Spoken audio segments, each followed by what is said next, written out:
चलिए आज हम इन्वेस्टिंग एक्टिविटी के डाउट्स करेंगे। 32 और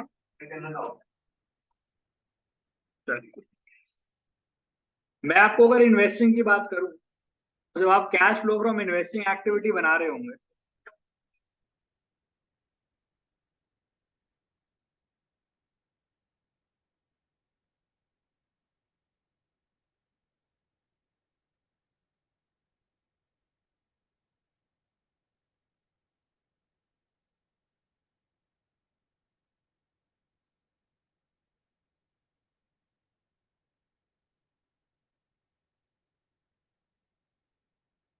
यहाँ पर दो ही चीजें आती हैं।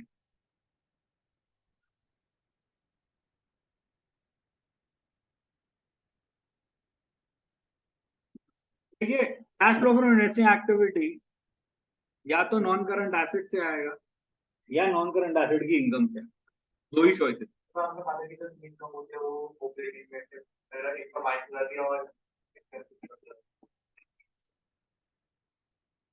उन्होंने को ये भी कहा था वो इन्वेस्टिंग में प्लस भी हो। ये रहा सर।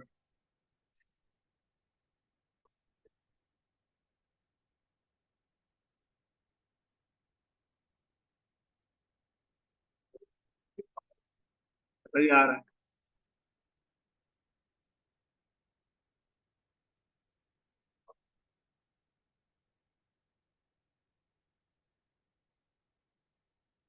आधा ही लिखा था क्या? लिख लो फिर, ये तो बड़े काम की बात है।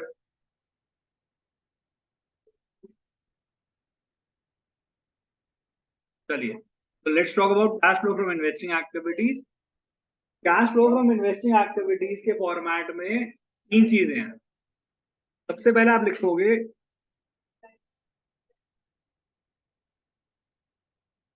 Proceeds from sale of non current asset. नहीं सर, सेल ऑफ एनसी तो मैं लिख रहा हूँ, आप यहाँ पर नाम लिखेंगे। Sale of goodwill, sale of machinery. Sir proceeds from is a word that we use to receive cash. Proceeds from वहां लिखा जाता है जहां कैश आता है। हाँ, सेल ऑफ मशीनरी नहीं sir.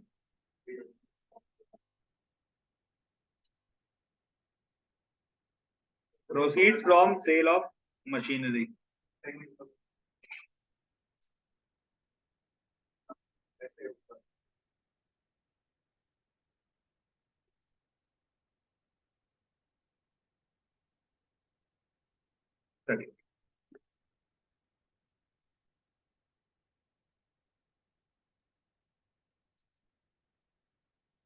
Payment for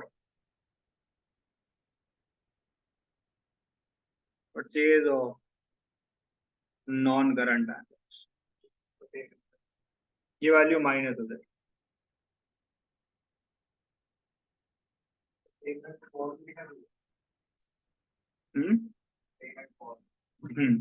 payment for purchase of non current asset.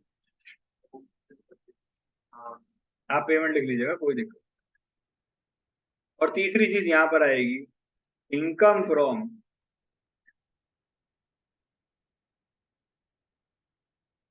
Non current asset. वो उनके नाम आएंगे, डिविडेंड रिसीव्ड, इंटरेस्ट रिसीव्ड, जो भी आएगा।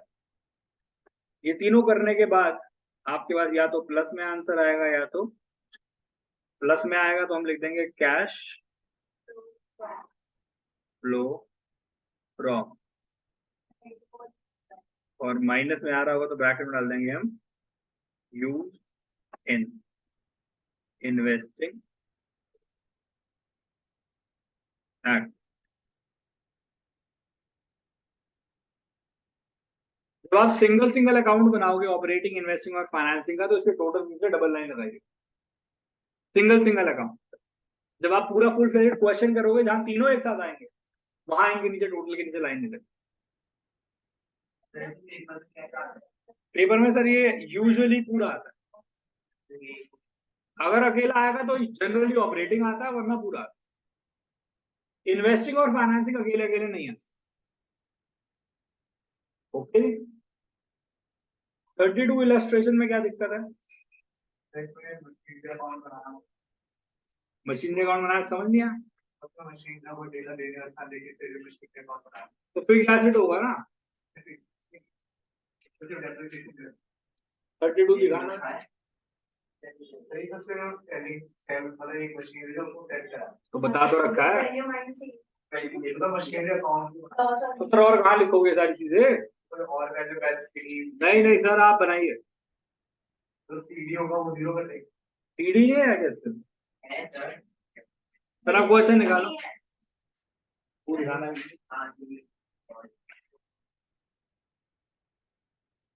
32 इलस्ट्रेशन है ना मशीनरी को इंफॉर्मेशन दिया और एडिशनल इंफॉर्मेशन है मशीनरी कॉस्ट का था बुक वैल्यू ऑफ 40 नाउ वो 4.80,000 टू का है 32 इलस्ट्रेशन है ये 4.3 है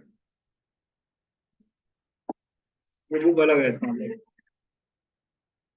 इसका machinery costing 20,000 having book value of 14,000 वो सोल्ड फॉर 80,000 तो बैलेंस सीडी है तो 0 देंगे आपसे तो देखो इसमें प्रोविजन पर डेप्रिसिएशन दे रखा है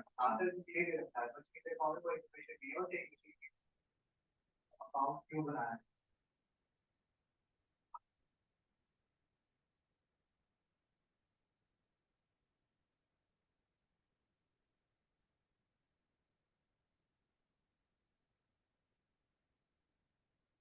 क्योंकि आपको परचेज निकालने की आप मत बनाओ प्रोविजन से तो सर आपने नॉर्मली निकाल लिया उसने अकाउंट से बना नॉर्मल होता तो उसमें रिस्क एक्टिविटीज है इनकम प्लस तो हमारे लिए वो दोबारा क्यों है इफेक्ट तो फिर हो जाएगा नहीं जो इनकम प्लस हुई है इन्वेस्टिंग में वो माइनस हुई थी ऑपरेटिंग में क्योंकि ऑपरेटिंग में मैं रिवर्स जा रहा था तो रिवर्स जाते हुए उसको एलिमिनेट करना बट यहाँ पर मैं उसका कैश इनफ्लो और आउटफ्लो का इम्पैक्ट देगा इसलिए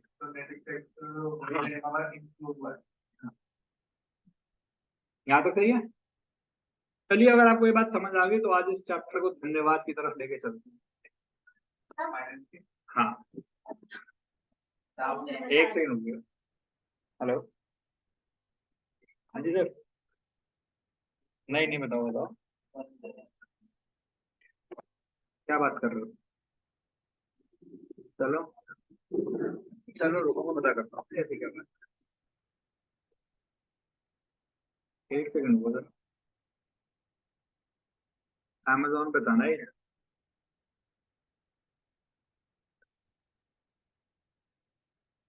फिर डिलीवर हो गया हेलो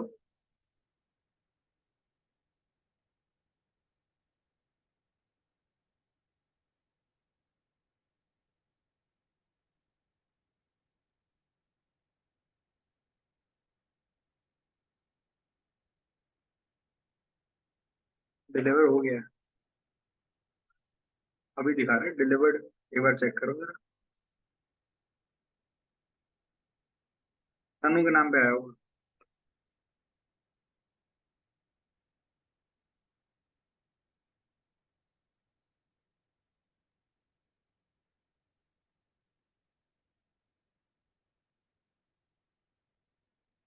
तनु के नाम पे आया होगा ना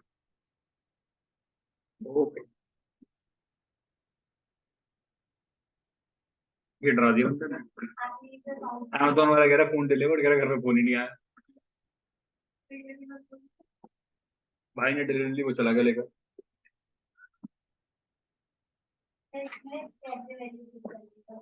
कैसे वैल्यू पुट करनी है नंबर लिखवाया था ये यही कह रहे हो ना नंबर जिन लोगों को इसमें वैल्यू पुट करने में दिक्कत आती है वो कुछ नंबर लिख ले जिससे उनको आसानी है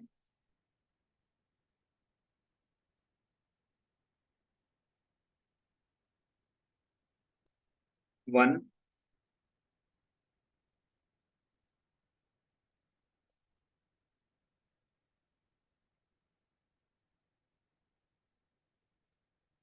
1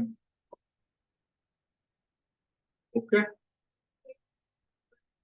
BD CD 1 ठीक है अब या तो ये 2 होगा या तो ये 2 होगा इन दोनों में से कोई एक ही होगा ना टू, तो क्योंकि दूसरा बैलेंसिंग फिगर होगा। ओके, यहाँ पे स्टेटमेंट ऑफ पेमेंट लिखा है, इसकी जगह बुक में डेप्रिसिएशन लिखा हो, फिर ब्रैकेट आप ऐसे कर लो, कोई फर्क नहीं। करना है ये वाला, तो आप ऐसे लिख लो, कोई फर्क नहीं। तो आप वो लिख दो, ब्रैकेट में लिखना स्टेटमेंट ऑफ पीएल जरूर। हाँ सर, हाँ, आधा नंबर काट लेगी टीचर बात है कि आपने अकाउंट का नाम नहीं लिखा। तो आपको नाम तो लिखना ही है, आप पहले स्टेटमेंट लिखो, ब्रैकेट में डेबिशन या डेबिशन के बाद स्टेटमेंट से कोई फर्क नहीं पड़ेगा बेटा, आपको दोनों नाम लिखने, मुद्दा ही है। ठीक है, फिर इसके बाद यहाँ आएंगे आप, सेकंड नंबर यहाँ आ जाएगा, थर्ड नंबर पे सेल, फोर्थ नंबर पे गेन या लॉस, और फिफ्थ नंबर पे बैलेंसिंग खत्म। अरे बेटा गौरी कहाँ चली जाती है बीच में? इंटरनेट कनेक्शन अनस्टेबल दिखा रहा था। बड़ी निकम्मा इंटरनेट हो गया कनेक्शन तेरा आजकल। तो कुछ दिनों से तो सही चल रहा था। जब क्लास नहीं हो रही थी। नहीं सर, मैं अभी तो बहुत दिनों से अटेंड कर रही थी। अच्छी बात है बेटा, धन्यवाद। पूरी साहब तो यहीं आ गए हमारे सामने, बट हिमांक तुम्हें याद कर रहा था, जब तुम आए हिमांक नहीं आया।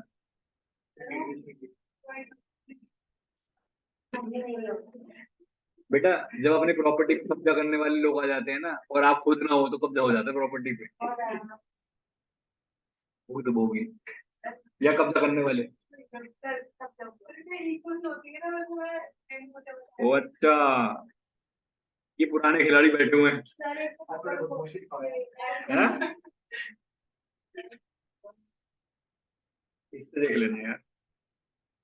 चलिए जी, now let's talk about cash flow from financing activity। cash flow from financing activity के अंदर, बोलो सर। अरे यार एक बार में क्यों नहीं जाता है, बताओ क्या लिखा है, बताओ।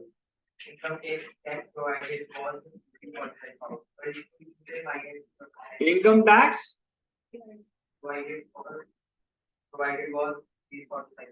और कहीं पर आपको इनकम टैक्स का बीडीसीडी दे रखा है? कुछ नहीं दे रखा ना। तो सर अगर आपको एक ही वैल्यू ऑफ इनकम टैक्स दे रखी हो, तो वही प्लस हो जाती है, वही माइनस हो जाती है। हाँ सर, पहला केस।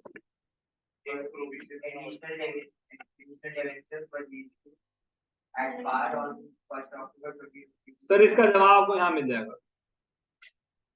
हाँ, जो भी पढ़ा रहा हूँ। सर मैंने उम्मीद करी थी कि आप उसे पढ़ोगे तो आपको आती है, कुछ करना है, कोलेटरल पे पढ़ लीजिए आप, तो उसे वही लिखना ही है। सर इसका जवाब भी यही, इन सबके जवाब यही। Now let's talk about cash flow from financing activity। इसमें दो चीजें आती हैं, इसमें आती है non current liabilities and expenses on non current liability. ना ये दो चीजें आती हैं इसमें, नॉन करंट लाइबिलिटी और नॉन करंट लाइबिलिटी पे होने वाला एक्सपेंस है। ओके, प्लस होते हैं या माइनस होते हैं। तो मैं फाइनेंसिंग एक्टिविटी को दो पार्ट में डिवाइड कर देता हूं।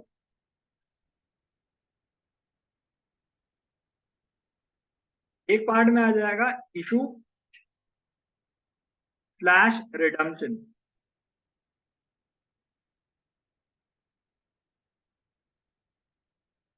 Of non current liability. Issue slash redemption of non current liabilities is one part. Non current liability को इशू करना और नॉन करंट लाइबिलिटी को रिडीम करना, मतलब रीपे करना। और expenses on non current liability. Non current liability पे expense है, नॉन करंट लाइबिलिटी एक्सपेंस दो ही पार्ट में डिवाइड करा जा सकता है। Expenses like interest and dividend.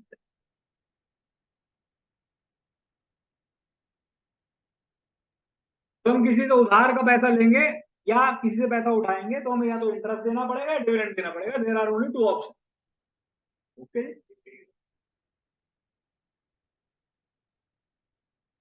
अब मैं आता हूँ इशू ऑफ और redemption of non current liability. When I say issue और redemption of non current liabilities, मैं यहाँ पर दो पार्ट में डिवाइड कर लेता हूँ इस पूरे टेबल को। एक्सपेंसेस के नीचे वाली जगह को मैं बाद में यूज करूंगा, नेक्स्ट पेज पे यूज करूंगा प्राइमरी, तो आप भी इसको नेक्स्ट पेज पे यूज कर सकते हैं। या तो हमने यहाँ पर इशू करा होगा, या तो हमने यहाँ पर रिडीम करा होगा, या फिर नो चेंज।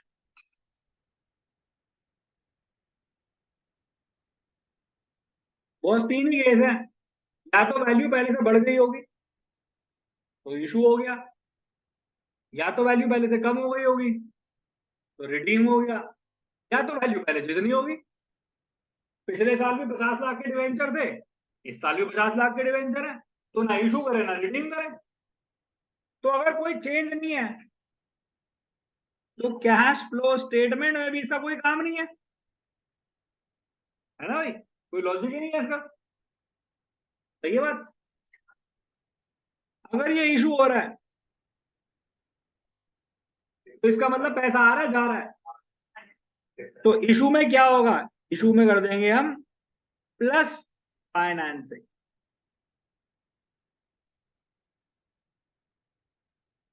क्या प्लस करेंगे, डिफरेंस।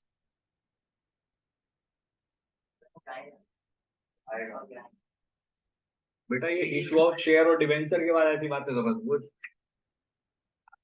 तो आप शेयर इशू करोगे तो पैसा आएगा ना। अब आप सोचो आपने शेयर भी दे दिया पैसा भी दे दिया तो फिर बात ही क्या रहेगी, फिर तो फोरफीटर हो ही नहीं सकता।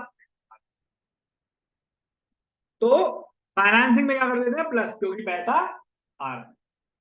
अब मैंने जो पढ़ा है यार, मुझे इतना पता है कि इशू में ना तीन ऑप्शन होते हैं, issue at par,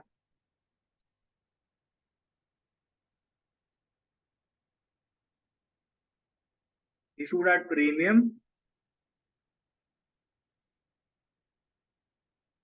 and issued at discount, par, premium and discount। जैसे मान लीजिए आपने इशू करा,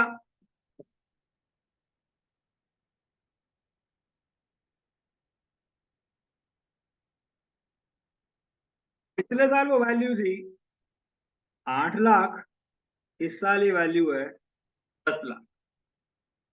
पिछले साल 8, इस साल 10, इसका मतलब कितने का इशू हुआ है, बस 2 लाख का इशू हो गया।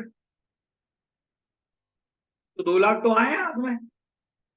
तो अगर हमने पार पे इशू करा होगा, क्वेश्चन साइलेंट होता तो हम पार ही मांगते। तो पार के केस में हम क्या करेंगे, plus 2 lakh, premium at the rate of 10%, तो प्लस 2 लाख प्लस 20,000।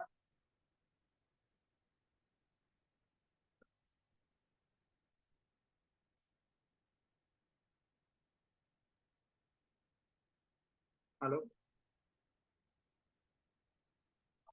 हेलो, हाँ जी, अभी तो 8:30 बजे हैं। ठीक है यार, बोलो निकल के आ रहा है। हाँ यार, अच्छा ठीक। Issued at a discount of 5%, तो प्लस 2 लाख माइनस 10,000, 40,000।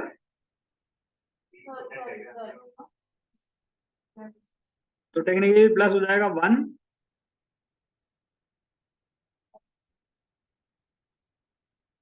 क्या ये बात समझ है। अब मुझे ये बताने की जरूरत है पार क्या होता है, प्रीमियम क्या होता है, डिस्काउंट क्या होता है। आप एक बार हाँ बोलो, चार्ट मार के बताऊंगा। निगम्बो चार्ट कर लिया तुमने, तुम्हें करना है ये, ठीक है। अच्छा मुझे गई सर, कोई बात नहीं, मैं पूछूंगी। आप मारो चाटा, मैं पूछूंगी अभी। सर ये डे वे पे का इशू है, मुझे नहीं पता इसका, क्योंकि लेना देना इस पॉइंट है ही नहीं। अब इसका लेना देना आएगा तब तक मुझे भी याद आ जाएगा और शायद मैं आपको समझा पाऊंगा। बेटा मेरे पास सतरंगी कर, जब हम रिडम्पशन की बात करते हैं तो रिडम्पशन में हमारे पास कितने ऑप्शन होते हैं? चलो पहले लिखवा देता हूं। माइनस फाइनेंसिंग,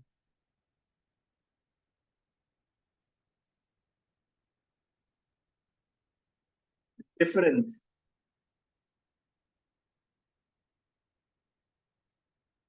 जैसे मान लीजिए पहले यहाँ डिबेंचर थे 18 लाख के, अब वो रह गए 15 लाख के, तो टेक्निकली 3 लाख रुपए रिडीम कर दिए गए, रीपे कर दिए गए, कम हुआ 3 लाख रुपए। तो जब रिडम्पशन करने जाओगे तो पैसा मिलेगा या पैसा देना पड़ेगा?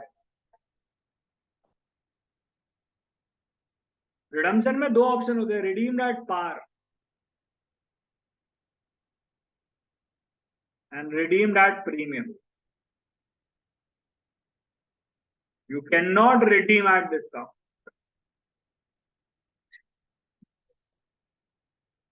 आप मुझे 100 रुपए दो, मैं 90 वापस करूंगा।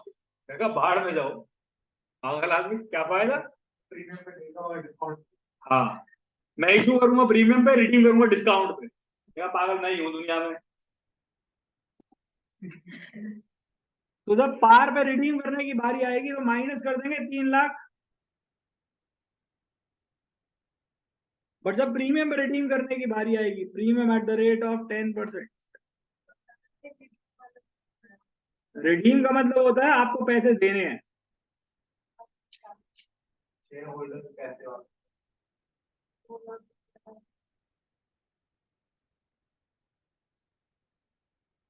जैसे आपने बैंक से लिया लोन, तो आप उसकी ईएमआई चुकाते हो, तो ईएमआई देने का मतलब आप लोन को रीपे कर रहे हो, उसे रिडीम के। तो हमारे पास पहले 18 लाख का लोन था,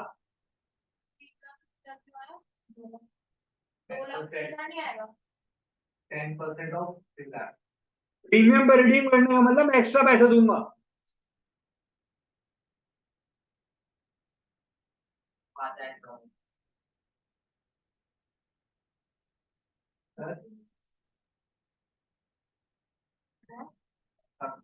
ये टॉपिक है पूरा, issue of debenture from the point of view of redemption. अगर हमने किसी को ओवरको लोन दिया है वो वापस आ तो वो इन्वेस्टिंग में जाएगा। हाँ, तो वो लायबिलिटी थोड़ी है आपकी। हाँ, वो भी लायबिलिटी बोली तो हो लिया काम, फिर तो पैसे जिंदगी में आएंगे नहीं कभी। मैं उधार लूंगा तो भी मैं चुकाऊंगा, मैं किसी को दूंगा तो भी मैं चुकाऊंगा, तो फिर मैं कैसे कमाऊंगा? वही ठीक है जी, पक्का। अब मैं आता हूँ एक्सपेंसेस और नॉन करंट लायबिलिटी। बड़े मुद्दे की बात है भाई, ढंग से करना है ना। आज ही हरियाणा से वापस आऊँ तो ये फील आ रही है वहां से। बेटा ऐसा मेरा अरमान है कि मैं ऐसे बिजनेस ट्रिप मारूं कि आज सुबह जाऊं यहाँ से तमिलनाडु और शाम तक वापस भी आ जाऊं। हो जाता है सर, कहाँ? हमारे घंटे में आ लगा। हाँ सर, बट सर एक्चुअली मेरा बिजनेस ऐसा नहीं है ना। पैसा बिल्कुल होना भी नहीं। बंदा भारी होता है कमाई होती है वो भाई तो कमाई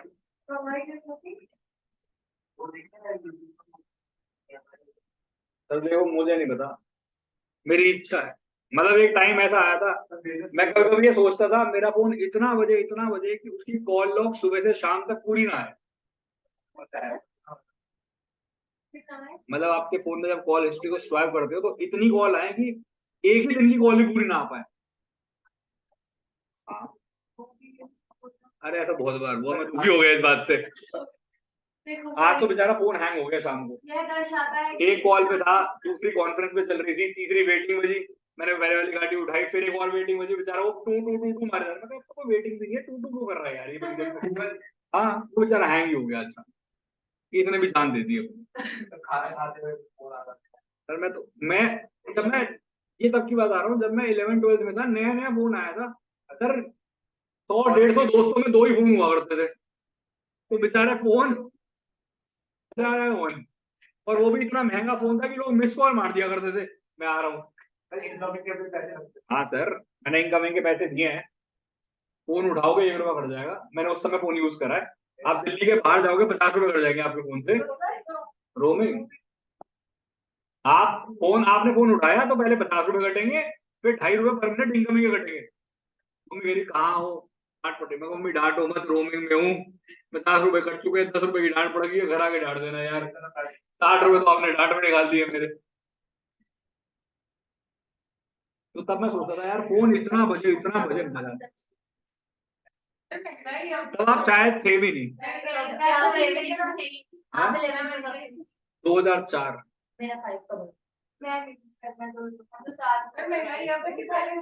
महंगाई सर, महंगाई पहले भी थी और अब भी है। पहले लोग रिसोर्स को बहुत सोच समझ के यूज करते थे, आज लोग रिसोर्स को उजाड़ के यूज करते हैं। आज लोगों के पास पैसा जरूरत से ज्यादा आ गया है, जिसकी कदर खत्म हो गई। नहीं सर शक्ल देख के पता चल जाएगा।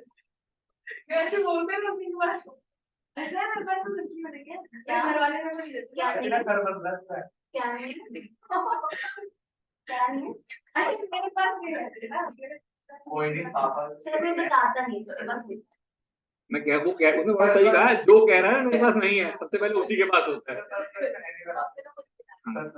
नजर ना लग जाए सर सरप्लस को मेरे।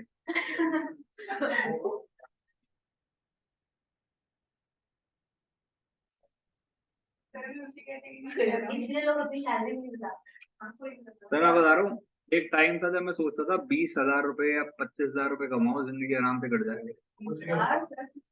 सर जिस दिन मैंने 20,000 रुपए कमाए, मुझे रियलाइज हुआ मेरा महीना अकेले का नहीं कटा। मैंने कहा मेरा ही महीना नहीं कट रहा, घर कैसे चलेगा। तो कर क्या रहा है पहले ये पूछ, ये कह रहा था ना पूजा पे डिपेंड करता है।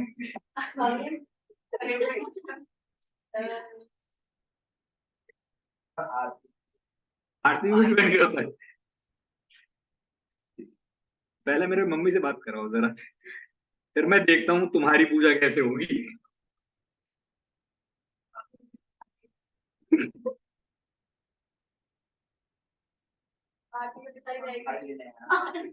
तुम ले जाना, why are you feeling jealous. चलिए एक्सपेंसेस और नॉन करंट लायबिलिटीज, मैं इसको समझाने के लिए एग्जांपल यूज करूंगा, उसके 3 केस बनाऊंगा, 2 केस मैं करूंगा, तीसरा आप करें।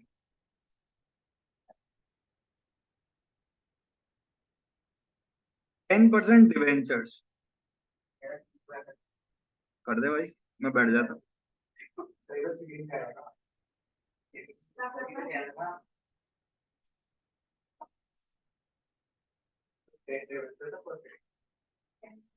अरे परसेंट लिखा दिख नहीं रहा, ये कहाँ गया, वो स्क्रीन पे लेट आया होगा। 31 मार्च 2022 को 10% डिवेंचर की वैल्यू थी 10 लाख। 31 मार्च 2023 को इसकी वैल्यू हो गई 14 लाख। तो मुझे यहाँ से यही समझ आ गया 4 लाख के डिवेंचर इशू, क्योंकि 4 लाख की वैल्यू बढ़ गई, इसमें कोई दिक्कत।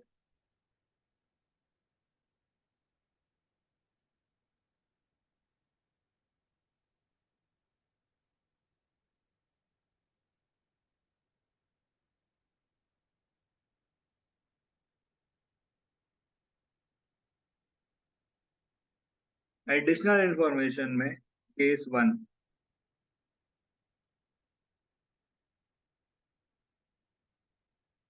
नो एडजस्टमेंट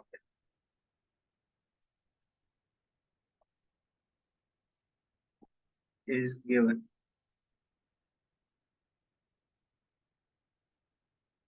क्वेश्चन में कोई एडजस्टमेंट नहीं थी, मतलब क्वेश्चन खाली यही कह रहा है 10 लाख पिछले साल था, 14 लाख इस साल, तो 4 लाख बढ़ गया, उन्हें मान लो कब बढ़े, मुझे नहीं पता। और additional debentures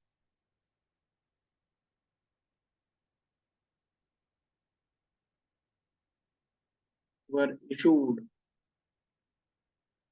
on 31st March 2023.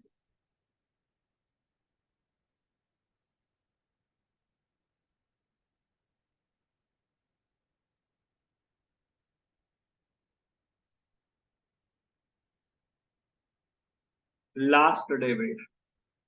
तो क्वेश्चन आपको ये ना बताए कि डिवेंचर कब इशू हुए या कब रिडीम हुए, तो आप मान लेना कि वो लास्ट डे पे इशू हुए या लास्ट डे पे redeem.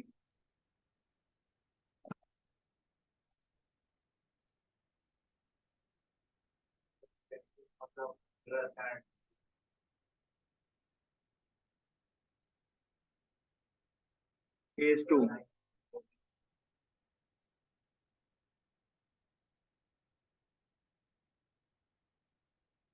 debentures were issued on 1st April 22। साल की शुरुआत में इशू हुए, साल के एंड में, साल के शुरुआत में। Debentures can be issued on the last day of the year. Debentures can be issued on the first day of the year, and debenture can also be issued during the year. Let's take a random date when debentures can be issued. नहीं, इतनी मेरी इच्छा नहीं है।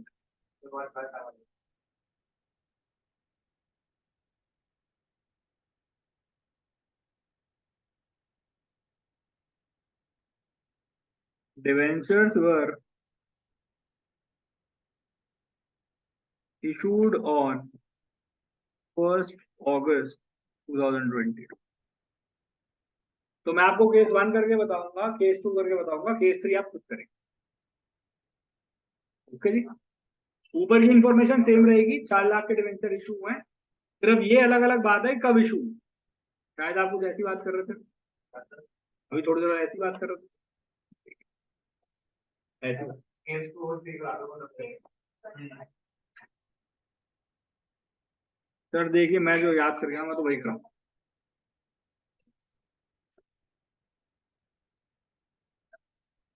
इसे कहते हैं साफ बोलो सुखी रहो। फिर करा दूं, फिर सर मैं रट्टा याद करूंगा, रट्टा मारा था मैं, भूल भाल जाऊं, इसलिए मैं कोशिश करता हूँ सर, क्या आप में से कोई बुद्धिमान तो कर ही देगा। तो कर दे, पूछा चलिए जी। हैं वो तुझे कैसे पता चला, तू भी ऐसे ही करता है।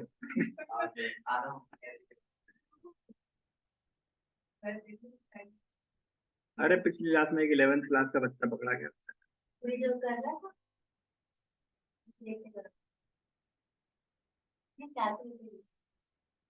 देख के करने वाले ही पकड़े गए, कैलकुलेटर वाले ही पकड़े गए। कुछ नहीं सर, मैंने प्यार से कहा, मैं बेटा घर जाके मम्मी को खुद बता देना, मैंने बताया तो अच्छा है। आज लड़का भी ठीक था, पढ़ाई भी ठीक कर रहा था, बस कल छुट्टी हो, पता नहीं सर। ये तो देखो वही जाने।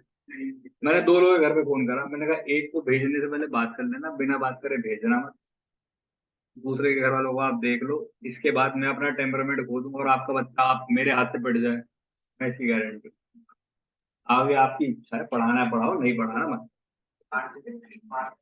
पर मैंने मारा बच्चे, और बहुत बुरे तरीके से मारा।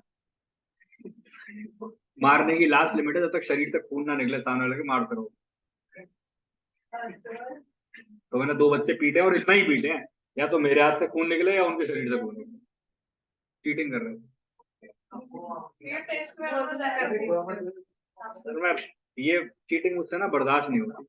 अब तो मैं फिर भी अपने आप को शांत रख लेता हूँ, पहले मैं इतना अच्छा नहीं था, पहले मैं बहुत पीटता था लोगों को इस चक्कर में, बेटा तू ऐसा पिटेगा कि तू जिंदगी भर याद रखेगा।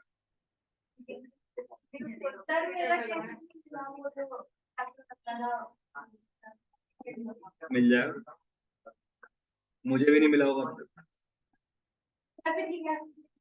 तो मैं कह रहा हूँ वो चेक नहीं होगा, चल रहे हैं वो।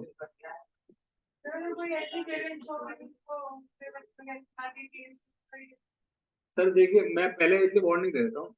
जैसे मैंने उसकी मम्मी को कहा, मैंने कहा देखिए अगर ये कुछ हुआ तो मैं उसके बाद पूछूंगा नहीं आपसे, फिर मैं उसे यहीं से पीट के भेजूंगा, ऐसा कि आप भी याद रखोगे और मैं भी याद। नहीं, हॉस्पिटल में नहीं मिलेगा, बट हाँ मार मार के भेजूंगा अच्छे से, भूत बना के, जितना बना सकता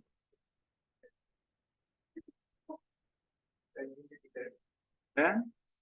सर कुछ टेस्ट यहाँ रखते हैं, ले जाना। अरे पूरी साहब आप क्यों टेंशन ले। चलिए, केस 1 में उन्होंने कहा डिवेंचर्स वर इशूड ऑन 31 मार्च 23, मतलब साल के आखिरी दिन इशू हुआ डिवेंचर। तो बॉस, साल के पहले दिन से लेकर आखिरी दिन तक हमने 10 लाख के डिवेंचर यूज करे होंगे, और आखिरी दिन अचानक 4 लाख के डिवेंचर और आ गए। तो सर ये तो इंटरेस्ट लेंगे, बट इन 4 लाख वालों को तो इंटरेस्ट नहीं मिलना चाहिए ना। अभी नहीं मिलना चाहिए, कभी नहीं मिलना चाहिए, अगले साल मिलेगा।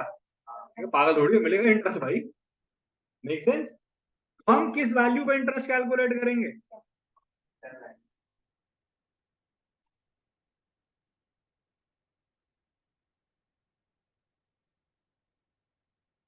तो डिबेंचर का इंटरेस्ट बनेगा 10 लाख का 10%, which is equal to rupees 1 lakh. अभी 1 लाख आए हैं, गए हैं। तो जो हम फाइनेंसिंग एक्टिविटी बना रहे होंगे, आप में से कोई अच्छी स्कूटी खड़ी करके आए? देखियो भाई, तो इतने बच्चे नहीं बैठे थे बाहर स्कूटी खड़ी हुई ऐसी।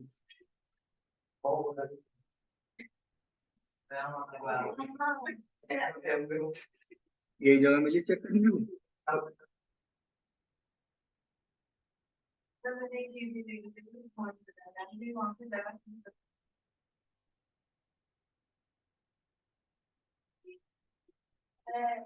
आपने किसी को बुला रहे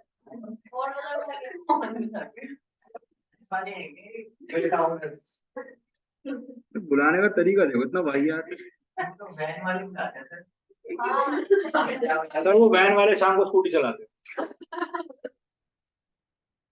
proceed from issue of debenture, 4 lakh का कैश इनफ्लो हो जाएगा।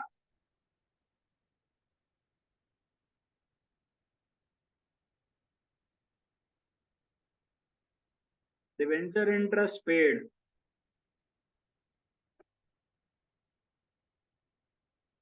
1 लाख का आउटफ्लो। हाँ जी, जब पैसा आएगा तो आप लिखोगे प्रोसीड्स फ्रॉम। तो अब यहाँ क्या लिखूं, कैश फ्लो फ्रॉम या कैश यूज्ड इन?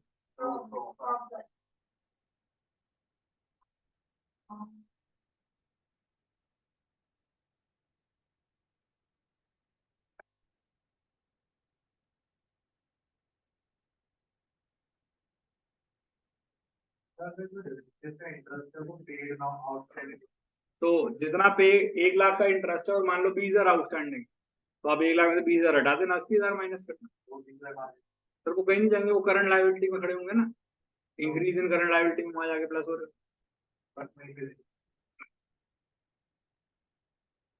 सही है जी, कोई दिक्कत?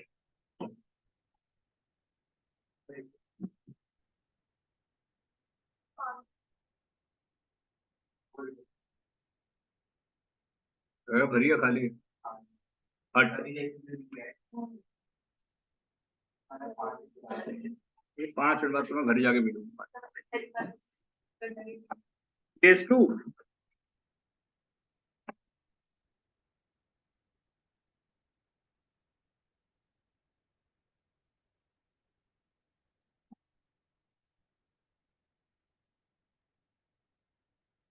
साल की शुरुआत में 10 लाख, साल के एंड में 14 लाख।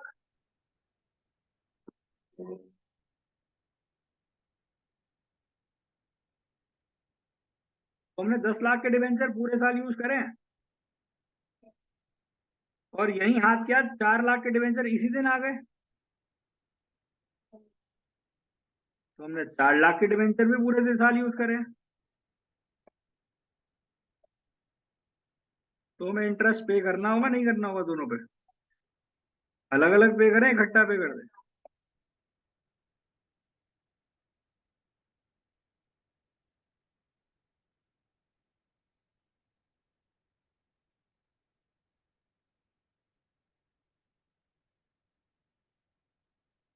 क्या दोनों केस में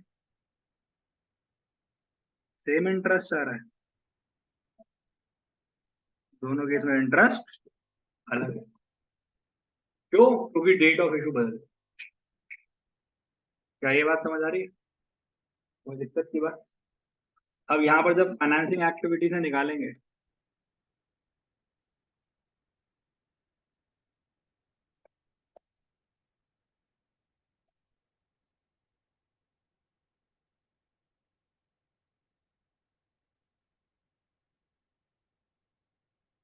तो हम cash flow from financing activities निकाल रहे होंगे।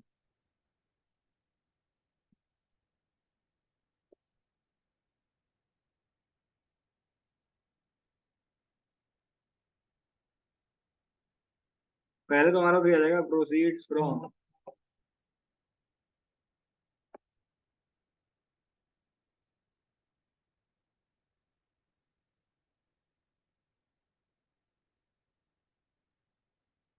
Issue of debentures. कितना? प्लस के 4 लाख, माइनस के 4 लाख।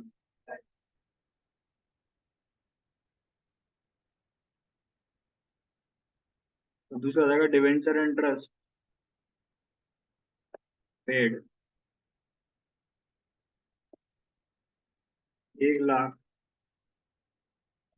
40। और नेट में कितना हो गया होगा ये? 2 लाख 60। ये क्या लिखेंगे?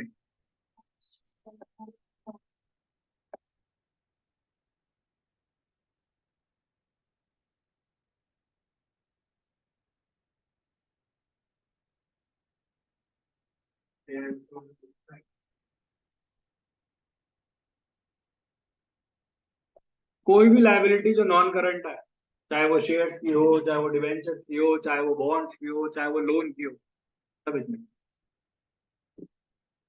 सही है जी। अगर लोन नेक्स्ट वाला केस 3 आप करेंगे। लोन की वजह से proceeds from raising of loan.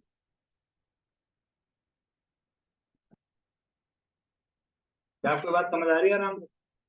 अब जरा आप मुझे ये बताइए, थर्ड केस में डिवेंचर इंटरेस्ट क्या होगा जब डिवेंचर इशू करे गए हैं किस डेट पे? 1 अगस्त।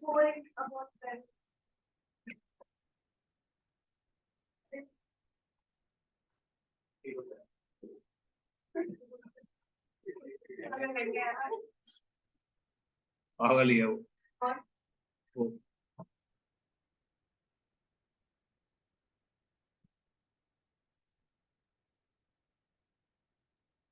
वाह, अच्छा हुआ मैंने तुम्हें दे दिया।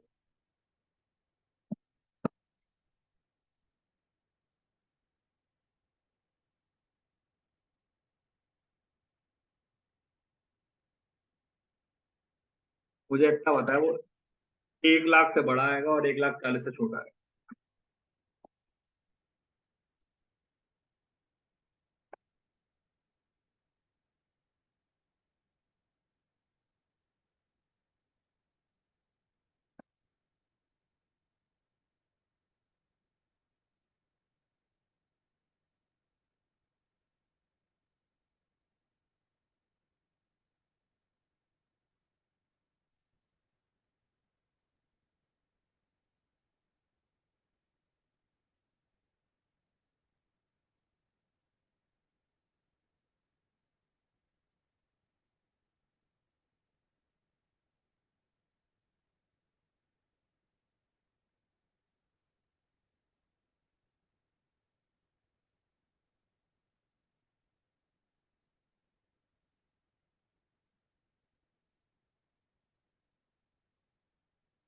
अगस्त सितंबर अक्टूबर नवंबर दिसंबर जनवरी फरवरी मार्च।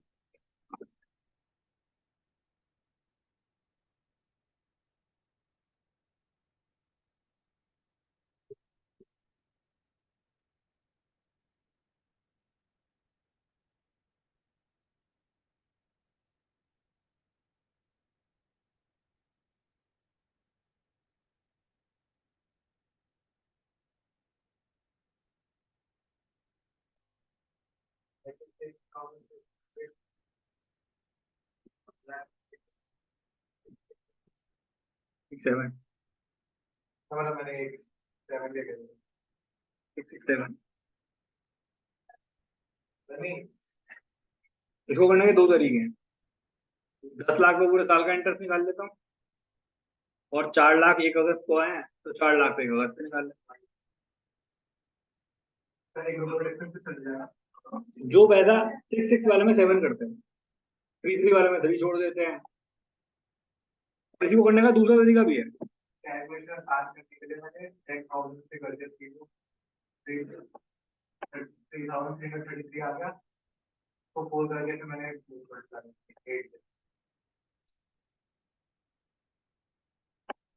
अप्रैल से लेकर जुलाई तक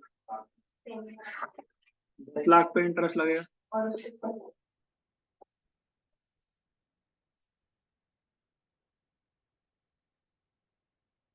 अगस्त से लेकर मार्च तक 14 लाख पे इंटरेस्ट लगेगा, क्योंकि यहाँ 4 लाख के प्लस हो गए थे ना। तो जब तक 4 लाख नहीं आए होंगे हमने 10 लाख चलाया होगा, और जब 4 आ गए होंगे हमने 14 लाख चलाए होंगे। आप इसको भी प्लस करोगे तो इसका आंसर भी यही है, 1,26,667।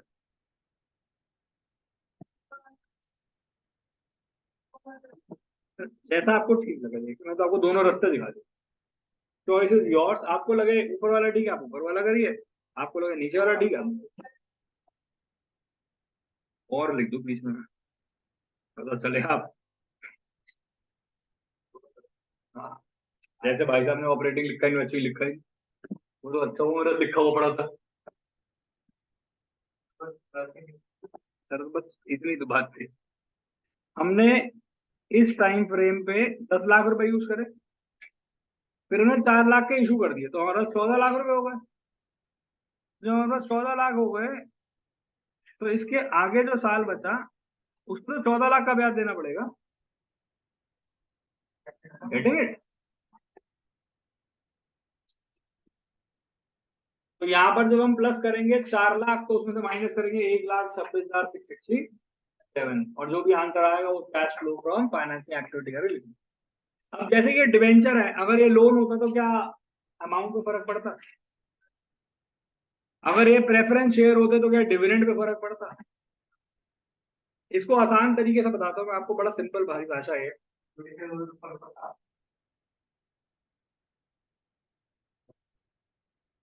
ये बात याद रखिएगा आप अपने पास आंसर निकाल के रखिए, मैं क्वेश्चन निकाल के रखता हूँ, आपको जल्दी पहचान पाओगे।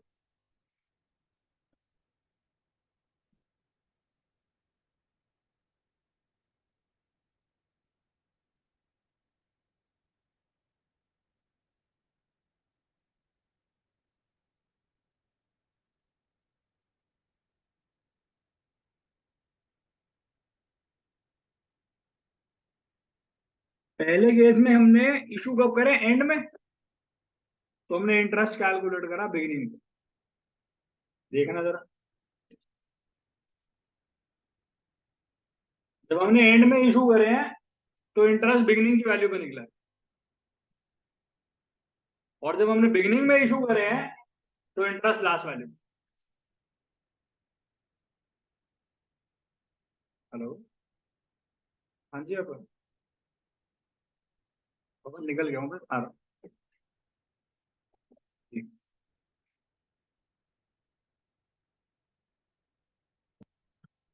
क्या ये बात समझ आई? पक्का? दाना। अब आप अपना गृह कार्य ले लीजिए। सैटरडे को? हाँ मुझे लेट हो रहा है इसलिए मैं कॉपी पेस्ट करूंगा, होमवर्क लिखूंगा।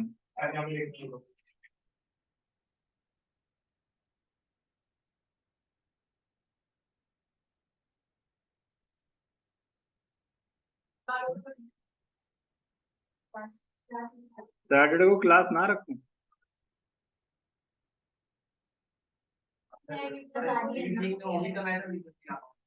क्या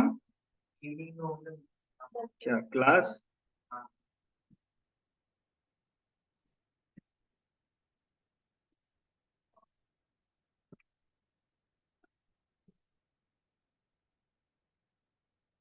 अब सही है।